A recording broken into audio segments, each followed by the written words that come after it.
Yeah, welcome to our class this evening. Once more, the course is CHM 307, Atomic Molecular Structure and Symmetry.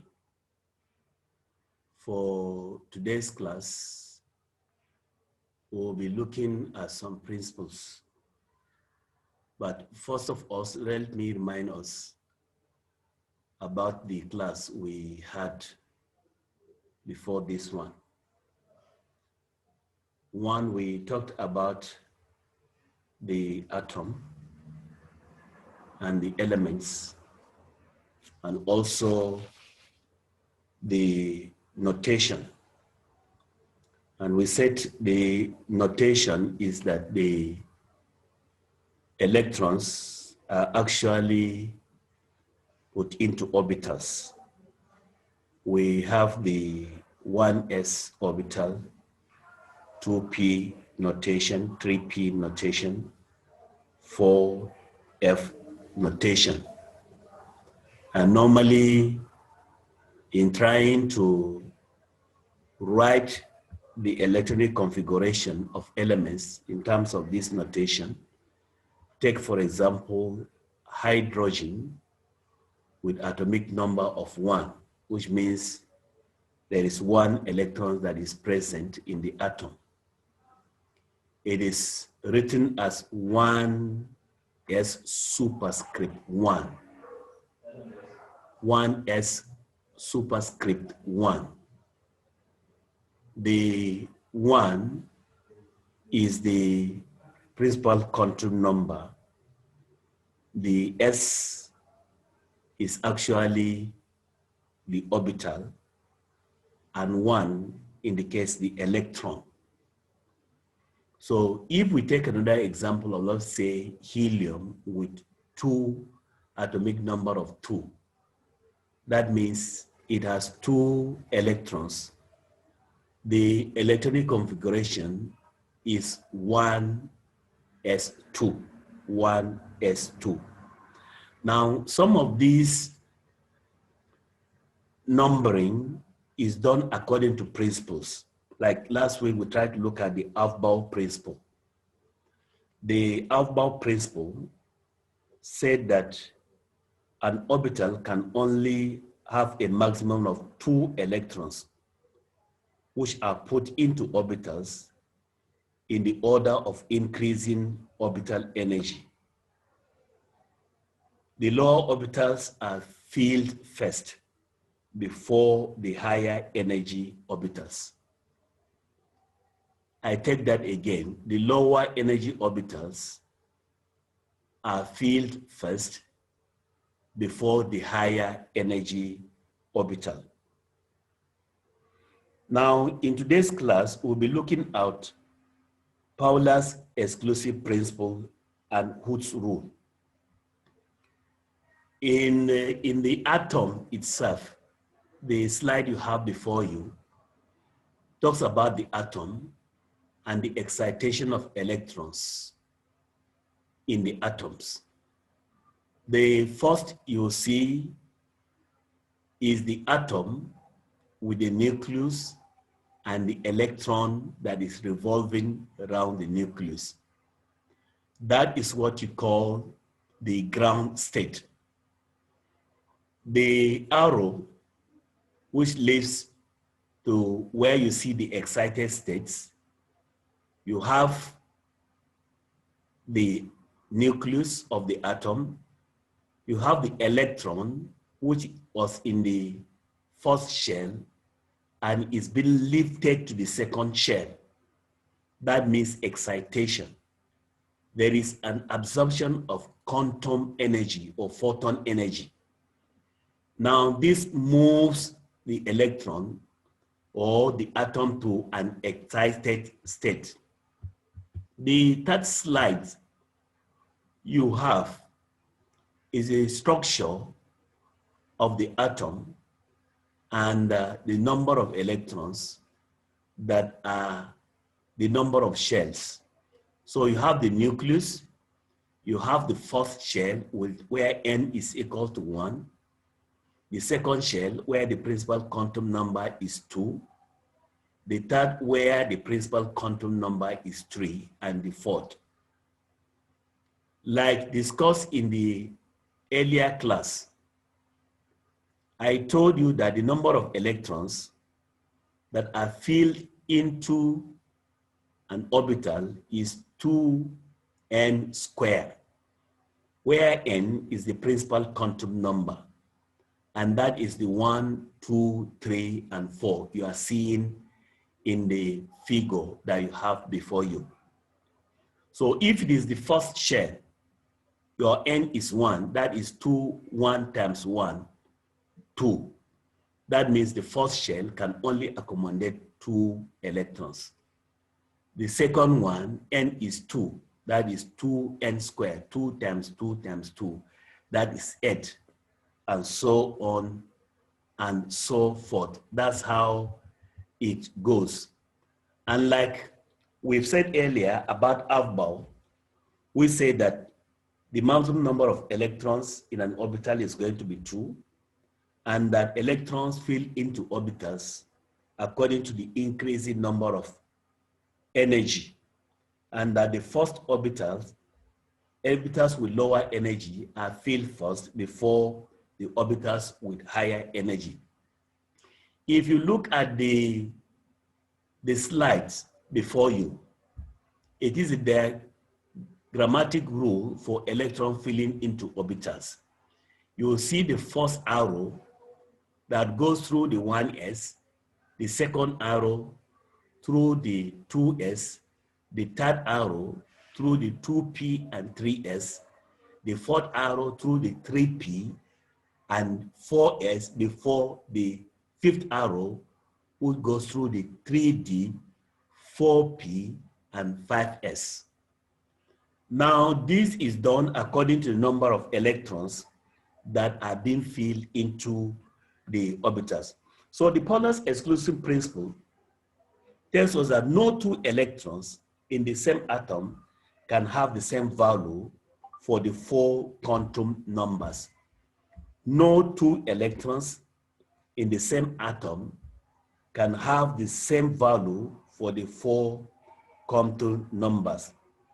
In other words, an orbital can hold 0, 1, or 2 electrons only. And if there are 2 electrons in the orbital, they must have opposite spins. That is, if there are paired electrons, they must have opposite spins with one another.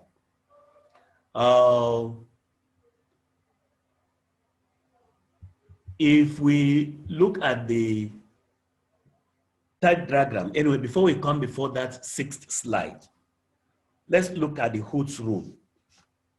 Hooke's rule tells us that orbitals of equal energy are each occupied by 1 electron before any orbital is occupied by a second electron.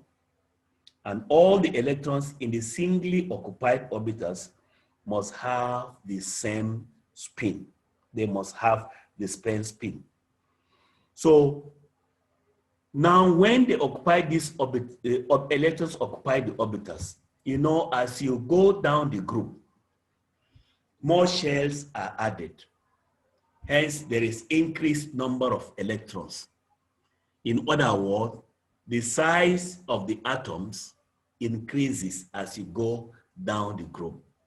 Now, as you go across the period, the size actually decreases. Now, the slide 6, which you have before you, is a pictorial view on how electrons, how elements are arranged in the periodic table. If you look at it, the first period, the first element has smaller size, followed by the second, the third, the fourth, the fifth, and the 7th. So you discover that there are sizes as you go down the group, particularly for the S, the P block elements, the sizes are increasing. That also tells us that of any chemical element The atomic radius is a measure of the size of its atoms. Usually the mean or typical distance from the center of the nucleus to the boundary of the surrounding shell of the electrons. If we can be able to look at the other slide,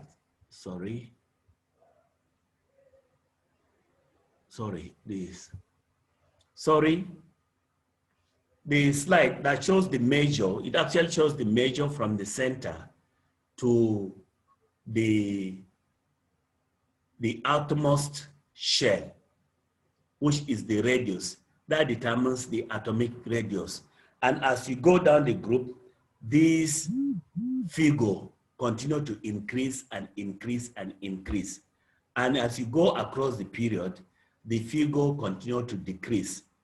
Reasons are that as you go down the group, there is increase of shells. Hence, there is increase of number of electrons, and thereby making the shell further away from the nucleus of the atom. So that increases the size. Now, as you move across the period, there is no additional shell, but there is additional electrons. And because of the additional electrons, there is more pull from the nucleus of the outer electrons. We are aware from our first class, which I told us that the nucleus of the element contains the protons and the neutrons. The protons are positively charged, while the neutrons, the neutrons are neutral. Now, because of the positive charge of the nucleus, there is a pull on the electrons which are negatively charged that are revolving around the nucleus of the atom. So the more the addition of electrons, the greater the pull. The more the addition of the electrons, the greater the pull, thereby contracting the size of the atoms, the size of the elements as you move across the period. That is the reason why there is a decrease in size as you go across the period. Now let's look at monoatomic ions. Monoatomic ions. Monoatomic ions. The monoatomic ions. The electrons in the atomos shell are the most energetic, and they are exposed to outer atoms. So anything that had to do with the reactivity of the atoms or the elements, it is based on the number of electrons that are at the atomos shell of the element. Now, because of this number of electrons, they are the ones that are available either to be given out or to accept in electrons, and therefore they determine the reactivity of that very particular element. Now, this is called valence shell, and the inner electrons do not play a role in the chemical bonding of the atom.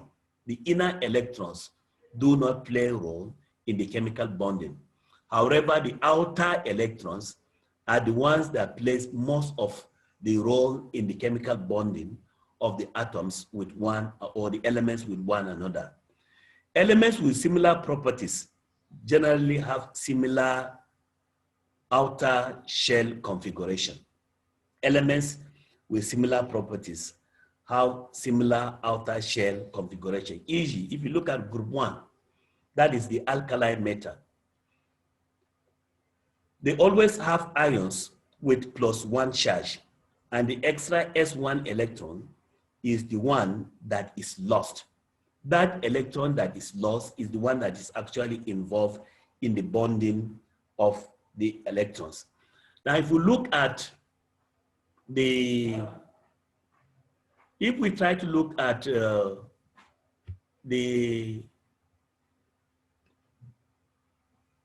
if we try to look at how electrons are actually arranged,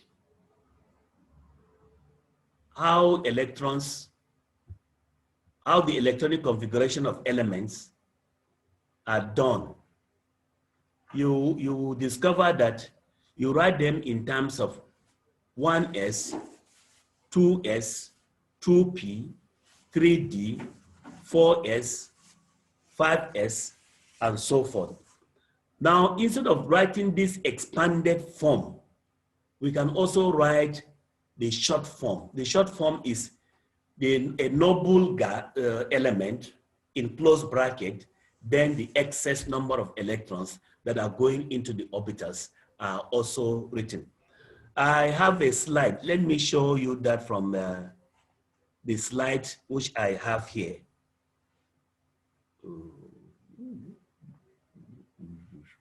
Okay.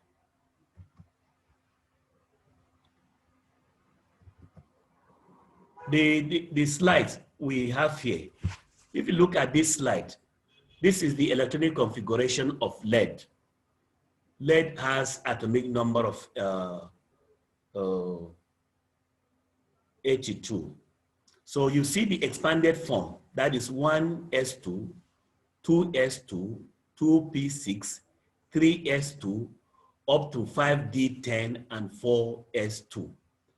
Now from that 6x2, you discover that from 1s2 to 5p6 is a noble gas configuration of xenon. So you can have xenon in a closed bracket. Then after xenon, you have your 5, 6s2, 4f14, 5d10, and 6p2.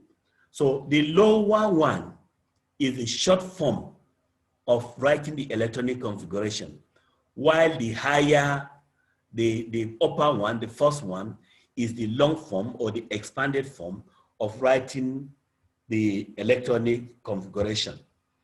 In slide 8, we can see that we have the principal quantum number, the angular quantum number or azimuthal quantum number, you have the magnetic quantum number, and you have the spin quantum number. The principal quantum number, which is n, and that is what we're using earlier when we're talking in terms of 2n squared. It starts from 1, 2, 3, and up to infinity. Now, the azimuthal quantum number, L, is either equal to 0 up to n is equal to -1. From L is equal to 0 to where n is equal to -1. Then you have the magnetic quantum number, which is m lower script L, which is equal to L. This one also starts from 0 up to +1. Then you have the spin quantum number, m lower script s, is either +½ or -½ It's either +½ or -½ Now, I will give you a few seconds to carry out this activity. Try to define the following. Define Pauli's exclusive principle and Holtz's rule. I will give you just a few minutes. Look into that, check into your note, have a proper understanding of it, then we will move further.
Now let's look at another typical example of some of the questions I have for you on the slide. That is an example of the expanded and shortened electronic configuration. The first question is, write the expanded and shortened ground state electronic configuration for chlorine. And the second question is, write the expanded and shortened ground state electronic configuration of chromium. On the slide, you'll see the solution to the two questions. Solution one, the expanded electronic configuration of chlorine is 1s2, 2s2, 2p6, 3s2, and 3p7. If you add all the figures there for chlorine, it's going to give you 17. That's why the atomic number of chlorine is 17. And in filling in of electrons into these orbitals, you have to keep that, make that into consideration. And like I told you in our earlier class, that the s orbital can accommodate only 2 electrons, the p orbital can accommodate 6 electrons, the d orbital can accommodate 10 electrons, and the f orbitals can accommodate 14 electrons. Now, the short fun way of writing the electronic configuration of chlorine is neon in bracket 3s2, 3p5. Neon in the sense that if you have 1s2, 2s2, 2p6, that is the electronic configuration of neon. So you have that in bracket representing that, then you write the remaining electronic configuration. The same thing you do for chromium.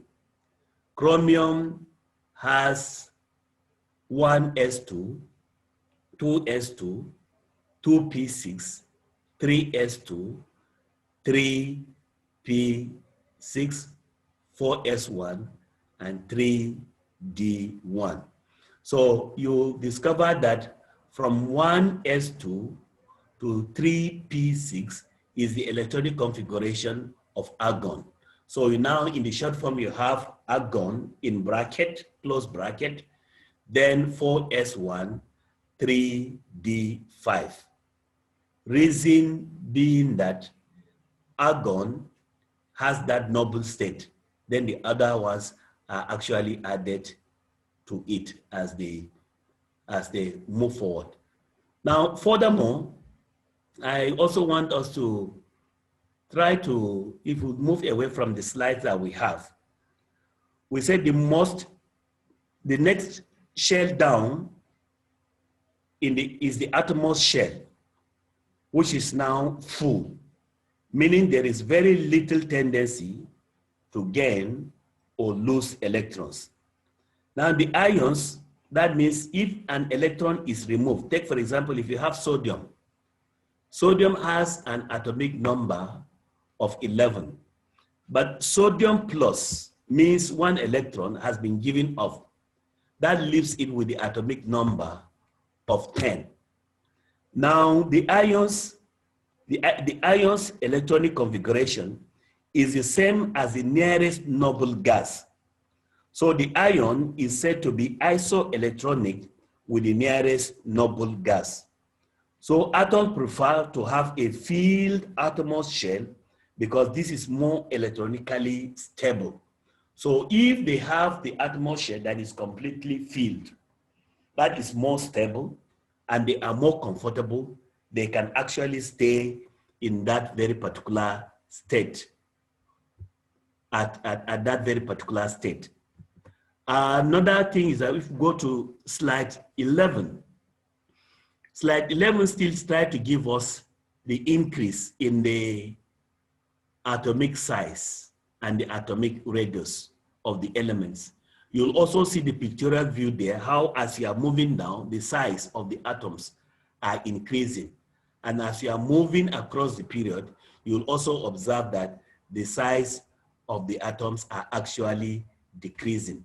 The same thing with the ionization energy or ionization potential. The ionization energy decreases as you go down the group. The reason is that as you go down, the size increases, there is ease of release of electrons. Meanwhile, as you go across the period, the ionization energy increases because of the increase in the nuclear charge. More electrons are added and they are more bounded towards the nucleus. There is no ease of release of the electrons for bonding. And that's why it requires more energy for it to be released. That's why the ionization energy actually is increasing as you move, increases as you move down, as you move across the period.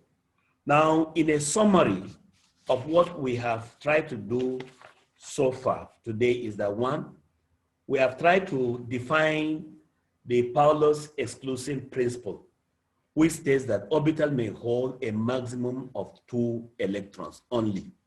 Orbitals may hold a maximum of 2 electrons only. 2, the Hooke's rule. We said Hooke's rule states that orbitals of equal energy are each occupied by 1 electron before any orbital is occupied by a second electron. And all electrons in singly occupied orbitals must have the same spin. All electrons in singly occupied orbitals must have the same spin.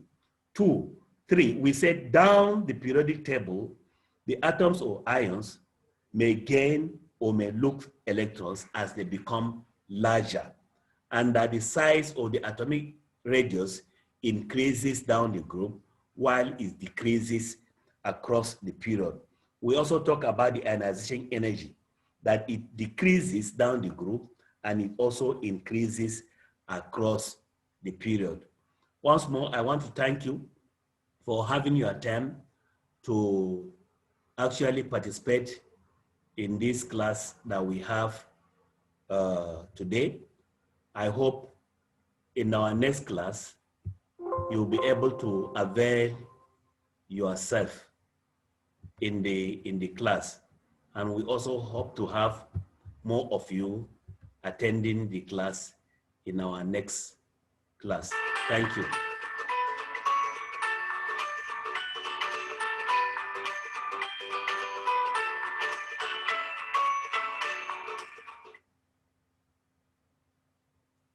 Once again, thank you.